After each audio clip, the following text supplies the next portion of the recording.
In the middle of the afternoon, the sun is going to go out. Not forever, but for about, 4.5 minutes if you happen to be standing in Iceland or northern Spain. But for those minutes in the middle of the brightest month of the year, in the loudest sign of the zodiac, the light kind of technically, you guys, gets cut. And, I already know what the feeds will say, what the feeds are going to look like. Of course, astrology is the common denominator across any of my accounts that I have because it's always my interest. So not to be facetious, I guess, if that's the right way to use that word, but I kind of feel like I know what the feed's gonna be looking like. Okay, I feel like half of it is gonna be telling you a portal is opening and your soulmate is arriving at 20 degrees Leo with luggage, and then the other half will probably be like, "Bitch, don't leave your house," which, to be honest with you, don't leave your house is a fair advice for anybody. I think you're typically, well, maybe not for everybody, but for a lot of times, you're safer if you don't leave your house. So, not the worst advice, but, it's probably also saying, don't sign anything, wrap your crystals in a towel. And honestly, I think both of those are wrong. And today I want to tell you why, because I think this eclipse is actually one of the most interesting sky events of the whole year. And sometimes what I just kind of make fun of, I kind of call it panic content. I think it buries the good part. That's all I'm kind of trying to say. But anyway, this is Jakayla with the astrology of it all. Let's get into it. So let's strip off the drama first, okay? Because I think the mechanics is kind of the meaning. So a solar eclipse is a new moon. That's it. That's literally the base ingredient. Every month, the moon passes between us and the sun, right? And we call that a new moon. So most months, the moon's path carries it a little above or below the sun. So nothing really visible happens or occurs. But twice a year, the geometry lines up exactly. And the moon crosses directly in front of the sun, and the light actually gets physically interrupted. So when astrologers say an eclipse is supercharged, sometimes astrologers will say eclipse is like a supercharged new moon. That's not really hype. That's actually the literal description. A regular new moon is a reset you cannot see. An eclipse is a reset you can watch happen, and the sky kind of acts it out for you.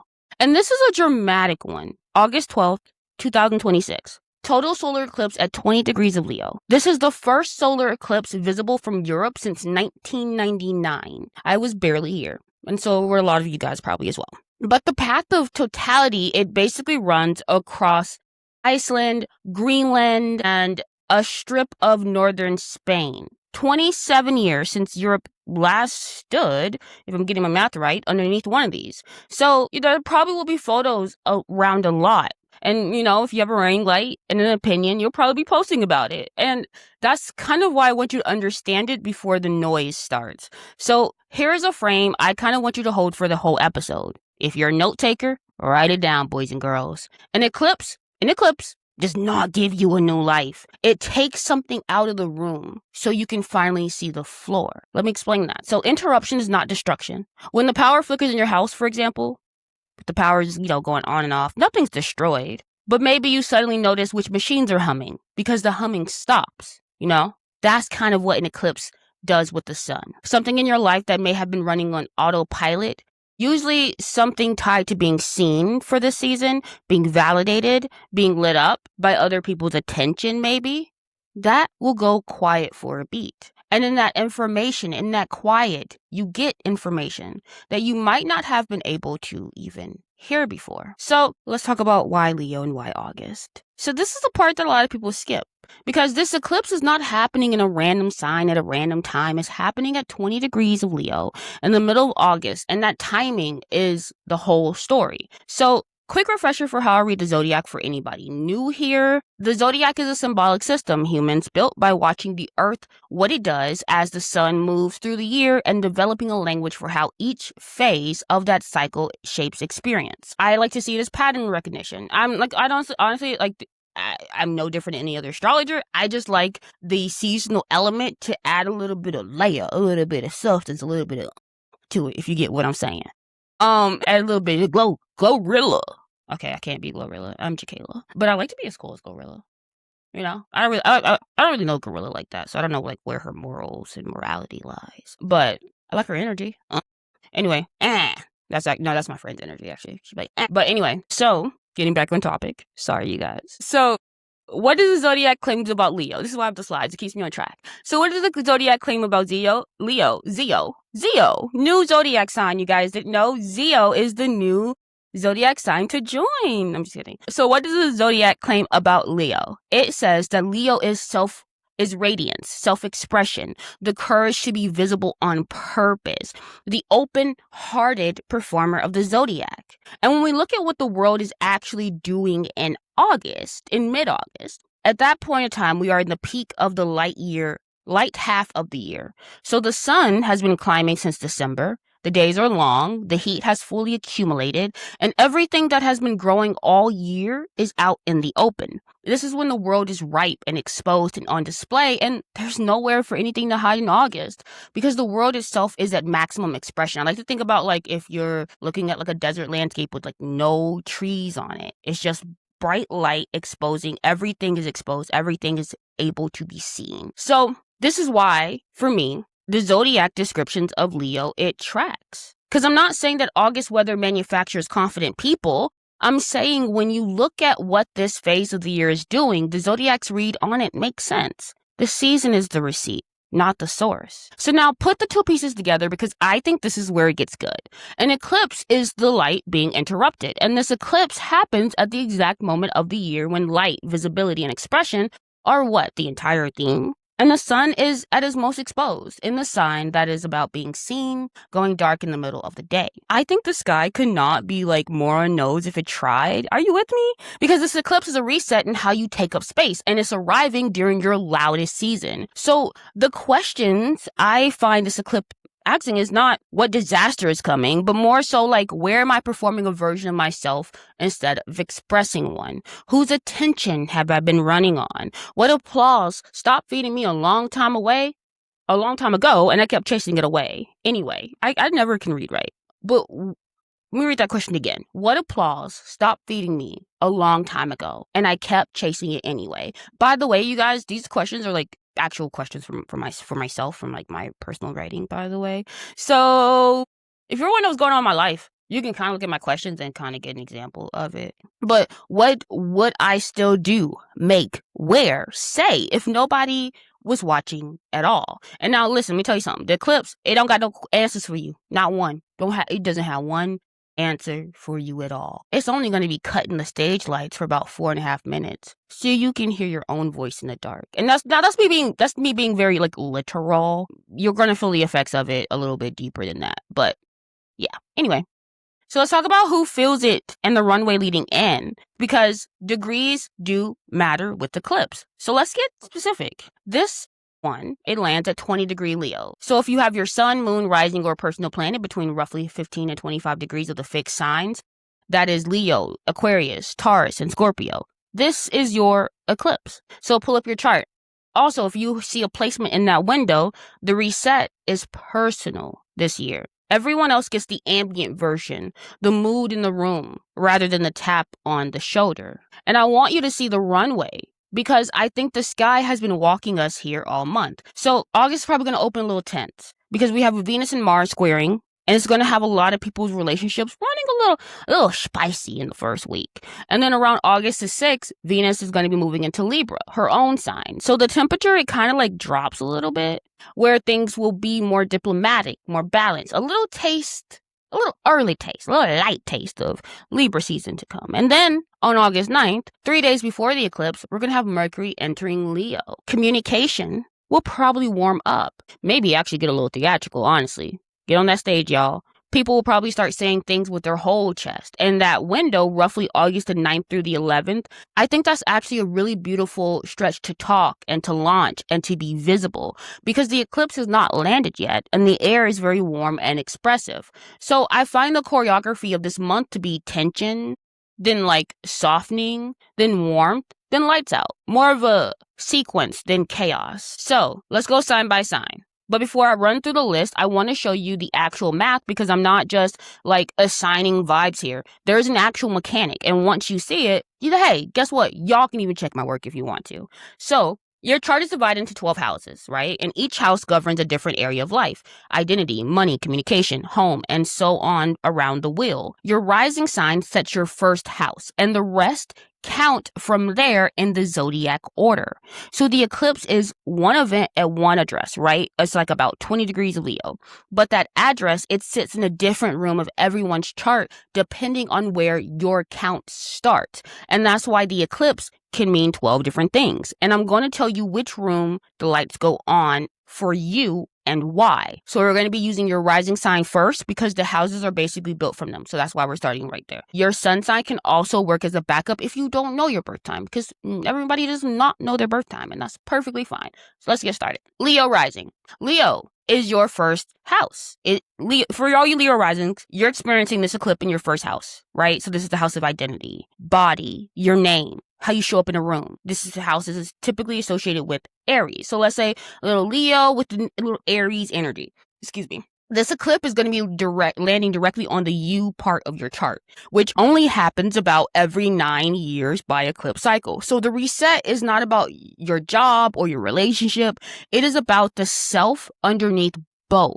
Specifically, the version of you that got built for other people's consumption. If you've been feeling like a brand maybe instead of a person lately, that is the exact type of thing that this eclipse will be pointing at. Next, Aquarius rising. Aquarius. Did I say that right? Aquarius, or for all my Aquarius risings, Leo will be in your 7th house. It's the house of Libra, partnership, one-on-one, marriage, business partners, the best friend who functions like a spouse. And this is why this matters for you specifically, because the 7th house is where we typically find that you will give your light away. And Leo being here, to me, it means that you probably tend to partner with big, shiny, main character people. Well, this eclipse, it wants you to think about if this exchange is actually two-way. If someone in your life only works when you're the audience or only works when you're the show. And I think that dynamic, it can lose its lighting for a minute and maybe you'll get to see it plainly. Now, Taurus rising. For you Taurus risings, Leo's in your 4th house, the house of Cancer, the base of your chart, home, family, housing, your private foundation. So the 4th house is literally the bottom of the wheel, and this is the part where nobody sees. And for you, the eclipse happens down there, not in public. So watch home and family specifically, maybe a living situation, a family role you've been performing, an obligation that could be dressed up as roots. See, I think the tell is the difference between this is where I rest and this is what I maintain. Whatever's in the second category, I think is what you're going to find is what surfaces. Now, Scorpio rising. Leo is in your 10th house, the top of your chart.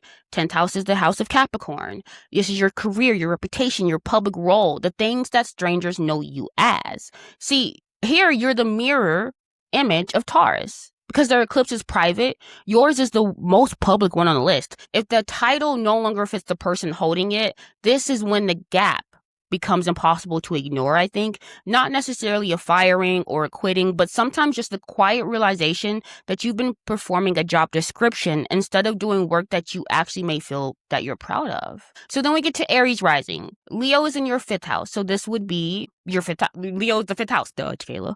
But this is the house of creativity, romance, pleasure, play, and children. The things you do because they light you up, not because they actually produce anything. And I think there's a little bit of a trap that the eclipse may expose for you because the 5th house is joy, and joy monetized or posted can become performance, which is actually like kind of a 10th house activity, wearing a 5th house costume. So if your hobby becomes content, or if dating can become maybe a numbers game, or maybe fun can become optimization, I think the eclipse will cut the light on that so you can remember what you actually enjoy. Then we get to Gemini rising. Leo is in your 3rd house. So it's actually very interesting because Gemini is the 3rd house. So Leo being in your 3rd house, which is the house of communication, siblings and close kin, your immediate neighborhood, the daily narration running in your head and out of your mouth. You specifically should care about the Leo flavor here, I think, because Leo in the 3rd can kind of mean that your voice is part of your identity. So maybe you narrate with style. Maybe you say things to be heard saying them. But this eclipse, it wants you to see which of your words are expression and which are more performance? A conversation you may have kept rehearsing but never actually having, or maybe a story you tell about yourself that maybe stopped being true, a commitment made out loud that your gut already left. Try to say less during eclipse week and notice what actually needs saying. Now we get to Cancer rising. Cancer rising, Leo's in your second house, the house of Taurus. So second house is your house of money, income, possessions, and underneath it all, self-worth. Because the second house is like more what you have and what you think you're worth. So this is financial for you, but not in a scary way. I think it's an audit for the exchange rate, maybe what you've been trading your energy, hours, and care for, and whether the price you've set on yourself is even honest. An underpaying job, an underpricing habit in your own business, a pattern of giving for free what people would gladly pay for. I think that's the material. And now we get to Virgo rising. Me, hi, I'm a Virgo rising. So Leo is in our 12th house, the house of Pisces. And this is like kind of the more subtle on the list, and I really kind of thought about it, so stay with me, okay? The 12th house is the room behind the stage, right? Rest, solitude, endings, grief, the inner life, everything that happens with the lights already off. Now, an eclipse here doesn't take something public from you. Instead, it surfaces something private you've been carrying. Maybe an old worry, an old story, a burnout you haven't admitted to. So it can finally end. For you, the instruction, I think, is literal. To get rest during the eclipse week. You hear that, Jacayla? We're not doing it. Do you hear that, Jacayla?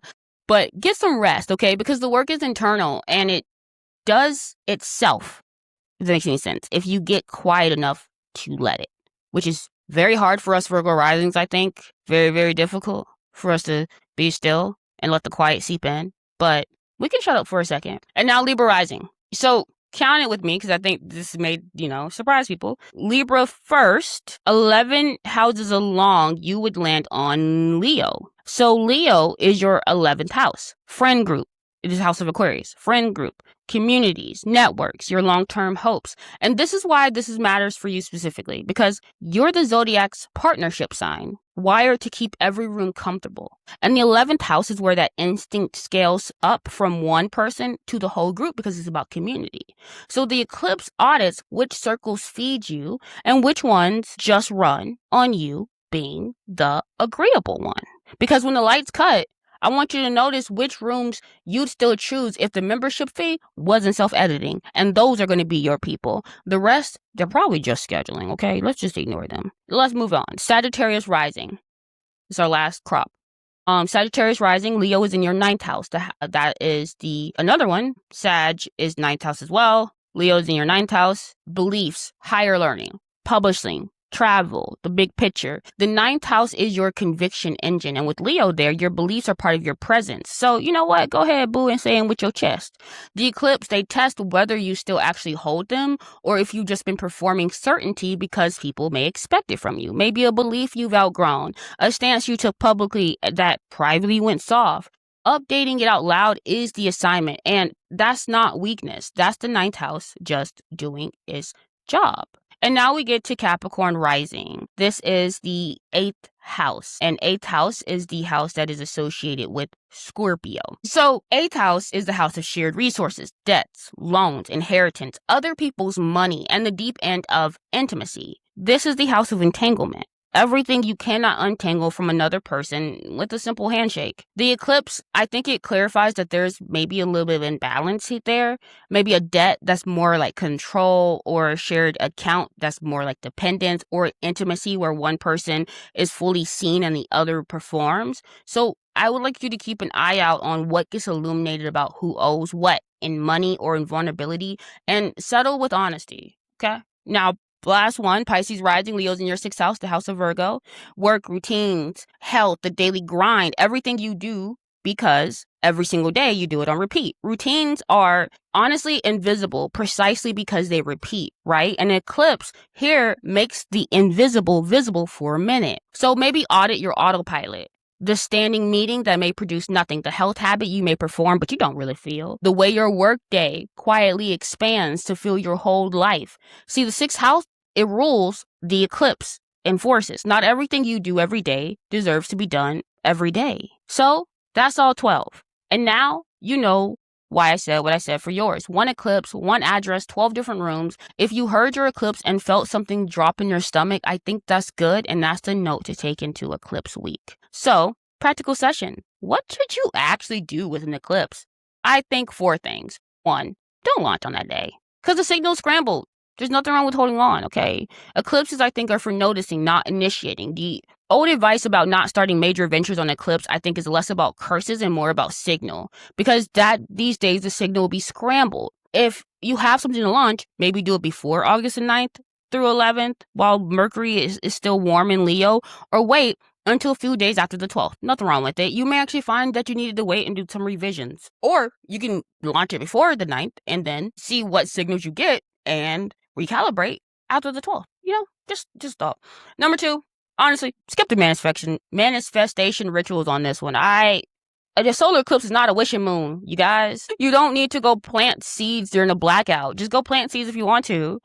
But, you wait for the light to come back on and then you look, honestly, at what the dark showed you, is my opinion. Number 3, watch the window, not just the day.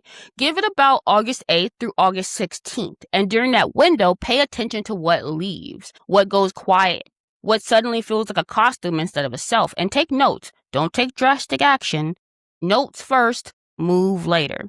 Now, number 4. And when I say journal, you can just, literally write it in your phone.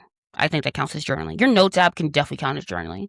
But this is the whole episode, I think, in one question. What would I keep doing if no one ever saw me do it? I think whatever survives that question is you. Whatever doesn't is the performance. And the performance is what the eclipse came for. So, eclipses travels in pairs. So the story's not over on August the 12th. A lunar eclipse follows it through at the end of the month. And lunar eclipse are the exhale, the release that answers the solar reset.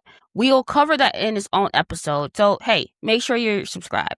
Leo season itself runs through August 22nd. So you have plenty of time, even after the eclipse, to enjoy the light with fresh eyes. And if you want to know exactly where 20 degrees Leo falls in your chart, grab my free guide. Link will be in the show notes. It walks you through finding your degrees in about 5 minutes.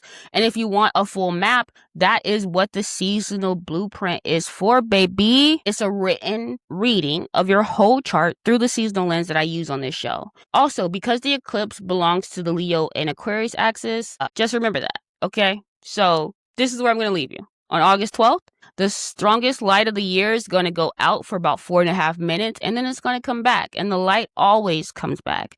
I think your only job is to make sure what it comes back to is actually you. So I'll see you on the side of the shadow.